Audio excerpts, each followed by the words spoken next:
that this was going to be such a massive thing for fans of Supergirl? Not initially. Did season 1, and it's hiatus, and we're waiting to find out if we're getting picked up for season 2. We're in California, and CBS had the first season. And it's like, I get the call. Like, hey Kyler, we'd really love for you to come to the office. I want to talk to you about, a few things, slash character arc for next season. I'm like, okay, cool. So I go in, and I'm sitting, and I get this, sit down, and all of a sudden it's like, so... Season 2, Alex is gay. And I'm like, hold on. Wait, just like, hang on just a second. Let's elaborate slightly, just a little bit on this. And then like the next conversation shortly after was, BTW, you're moving to Vancouver. In 5 weeks. You're welcome. And so, the Vancouver thing, I was like, it's fine, we got this. I love Vancouver, it's a beautiful city, I've never been.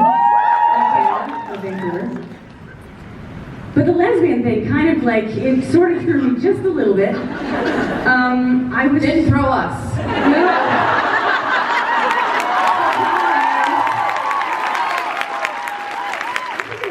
After one episode in season 1 where I wore a plaid shirt and it was like, oh, she's a lesbian.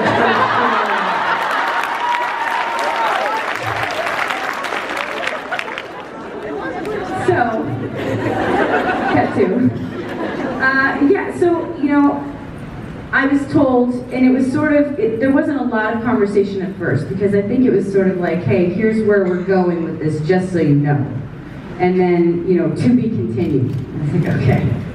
And then I got, on the phone with Greg Berlanti, and I think he was expecting like a 20-minute conversation. It was a solid hour and a half. I was like, buddy, you're gonna have to walk me through this, because if I'm doing this, I want to do it right.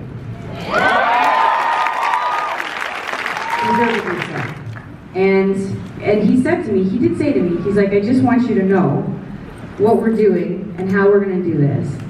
And the journey that she's going to be on is going to appeal to so many people in so many different ways that it's going to kind of be a big deal.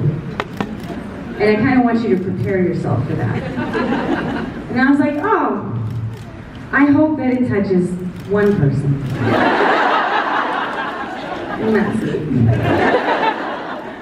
And I don't want to cry. Wait, I'm just going to back up for a second. Rewind. When he told me that the biggest, not draw, but one of the most relatable aspects of it, and what meeting so many of you today, people that I've had the honor to meet over the last few years, have told me, is the fact that she's 28 at that point, when she's sort of like that light bulb moment, the gay panic moment that you guys so lovingly coined and froze in my face. And thank you. I see it all. Everything. Yes, that moment. But the fact that she's 28 and just putting those pieces together, that's, I think, what has been so cool to see the freedom found in so many people.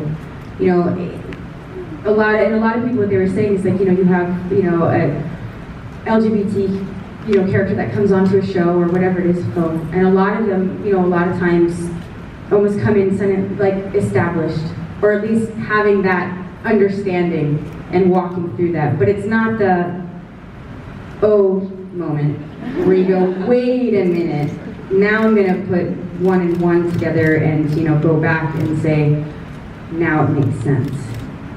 And that is so cool to be just that to be a part of, and to hear so many stories.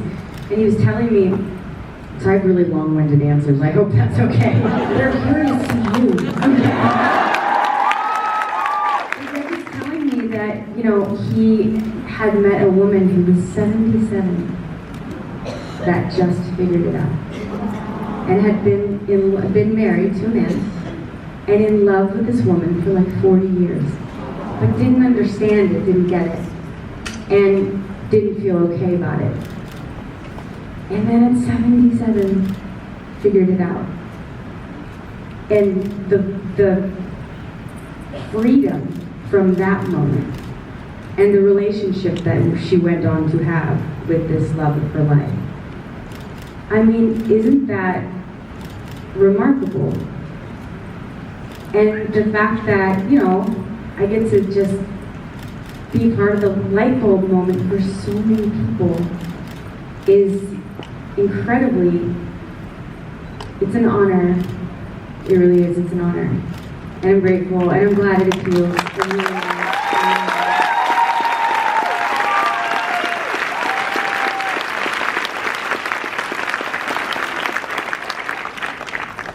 We couldn't talk about Alex Danvers without talking about Maggie.